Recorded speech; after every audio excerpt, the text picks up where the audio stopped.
ওই যে ঋণ ধার দিতে পারে না মানুষ, তো খেতে চাবে, টাকা ধার নিলে তো দিতেই হবে।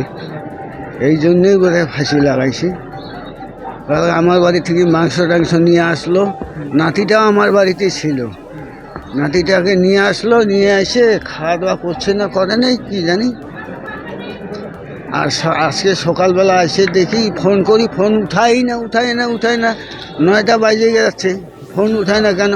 তা আমার একটা নাতি, ওদের গ্যাসের সিলিন্ডার ছিল, গ্যাসের সিলিন্ডার দিয়ে ইনিং করে দেখতেছে, ফাঁকা দিয়ে অনেকে দুয়ার ঠেলে দেখেছে ঝুলানো আছে, তারপর ভাঙিয়ে দিছি দুয়ারটা।